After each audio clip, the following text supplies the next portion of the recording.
All right, y'all. Good evening. Slightly later on April 22nd than it was with my first video. So I'm going to do a second video here on hot sheets again.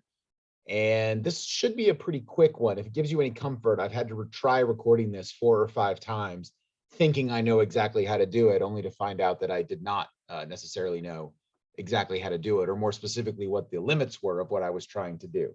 So what we're going to do is we're going to just customize your hot sheet a little bit more to suit your business. Because for many of you, a hot sheet that displays all 26 counties or more doesn't do you any good. I mean, if your business is primarily in Laurel County and Knox County and Whitley County, what do you care what's going on in Scott County, right? So the hot sheet, to make it more useful for you, you can quickly build a custom one. So right now I've got 2 hot sheets on the screen here. I'm going to get rid of one. So let's say I'm an agent who in London, and I work just generally the counties down there. I'm not really interested in driving up to Lexington, and none of my clients are looking up there. So I can click these 3 dots and I can click on settings. This is really just quick and easy. And I can say I want this hot sheet to only display Laurel, Pulaski, Knox, Whitley, maybe Madison, because maybe they'll go up that far, and I could add in, Jackson, or any of the other counties down there that maybe make sense for folks. And then I click save.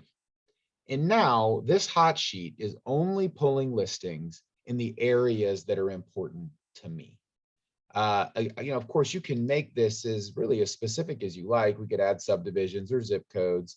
We could also come down here and say, well, I'm not a commercial person. I really just want the residential and farm and land. Again, and click save. And now I'm only getting the listings in the counties that I want with the property types that I want. So here in the last 24 hours, we've had 16 new listings in the counties that I've selected, right?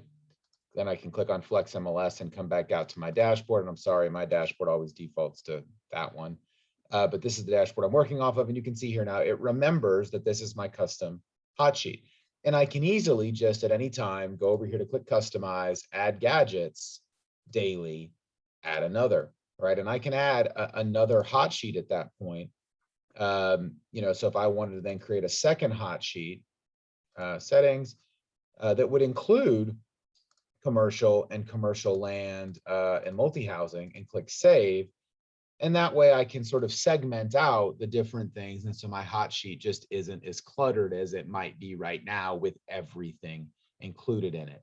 In my previous video that I posted a little bit earlier, I talked about how to customize the views within the hot sheet. So if you're interested in that, you can always go back and look.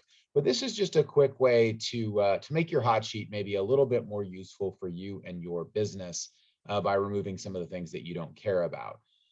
There is one other thing that I want to show you in the hot sheet, and it's not really, it doesn't strike me as being all that useful in the moment, but it may be for you.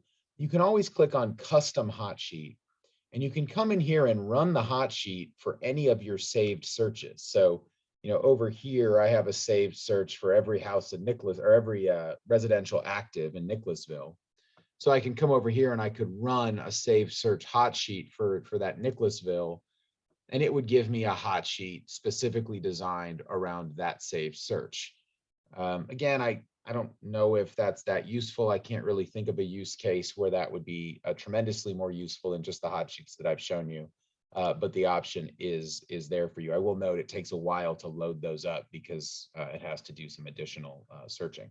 So check out the option to customize your hot sheets by area, by property type. I think you'll find it pretty useful. I hope that helps. Again, if you have any questions, I'm happy to dive in.